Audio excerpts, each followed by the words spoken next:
السلام علیکم۔ آج کی میری یہ ویڈیو ایک سبق آموز کہانی ہے، لیکن کہانی شروع کرنے سے پہلے میری آپ سب سے ایک ہی ریکویسٹ ہوتی ہے کہ میرے چینل کو سبسکرائب کر کے بیل نوٹیفیکیشن کو آن کر دیں تاکہ آپ کو میرے چینل کے متعلق اپڈیٹس ملتی رہیں۔ میری شادی ایک امیر گھرانے میں ہوئی۔ میرے سسر 2 بڑی ملز کے مالک تھے۔ دولت کی ریل پھیلتی، دنیا کی ہر آسائش میسر تھی۔ میرے شوہر ان کی اکلوتی اولاد تھے۔ میں اپنی قسمت پر نازا تھی، کتنی لڑکیاں جن کی ایسی خواہشات پوری ہوتی ہیں۔ اس گھر میں ہم 4 لوگ تھے، ایک سسر، ایک میرے شوہر، ایک میں اور جی ہاں، ایک میرے سسر کی دور دراز کی کافی عمر رسیدہ خاتون تھی۔ میرے شوہر کا کہنا تھا کہ ان کی اولاد نے ان کو در بدر کی ٹھوکریں کھانے کے لیے چھوڑ دیا اور پھر میرے سسر انہیں گھر لے آئے۔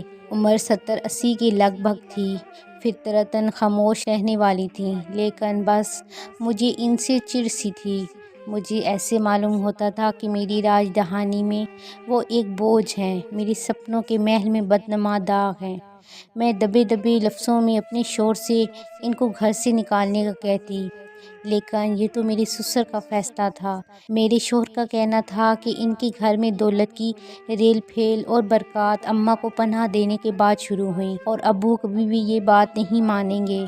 پھر اچانک میرے سسر کا ہارٹ اٹیک سے انتقال ہو گیا۔ میرے شوہر تمام دولت کے تنہا وارث بن گئے اور میں اس عظیم وراثت کی ملکہ عالیہ بن گئی۔ میرے ناز دیکھنے والے تھے، زمین پر تو میرے پاؤں ہی نہیں پڑتے تھے۔ کچھ دن بعد جب خمار کم ہوا تو پھر میری سوئی اماں پر اڑ گئی۔ روز شوہر کے کان بھرتی جو رفتہ رفتہ جھگڑوں میں تبدیل ہو گئے، اور ایک دن شوہر نے بھی میرے آگے ہاتھ ڈال دیے۔ میں نے اگلے دن صبح اماں کو صاف صاف جواب دے دیا۔ وہ خاموش تھیں، لیکن آنکھوں میں آنسو تھے۔ پھر وہ کچھ بتائے بغیر گھر چھوڑ کر چلی گئیں۔ میرا اور ان کا کوئی مقابلہ نہ تھا، لیکن میں یہ یک طرفہ مقابلہ جیت چکی تھی اور فتح کے نشے سے سرشار تھی۔ ہفتہ ہی گزرا تو میرے شوہر انتہائی پریشان گھر آئے۔ معلوم یہ ہوا کہ میرے سسر پر کافی بینک کا قرضہ تھا، اس کے علاوہ لوگوں کا ادھار بھی تھا۔ چائنا کا ٹیکسٹائل انڈسٹری کے مقابلے میں آنے سے کاروبار بھی کافی متاثر تھا۔ جلدی ایک فیکٹری بیچنی پڑ گئی، لیکن میرا دل اب بھی مطمئن تھا کہ کاروبار میں اتار چڑھاؤ تو آتے رہتے ہیں۔ مہینہ ہی گزرا تھا کہ دوسری فیکٹری بھی بیچنی پڑ گئی۔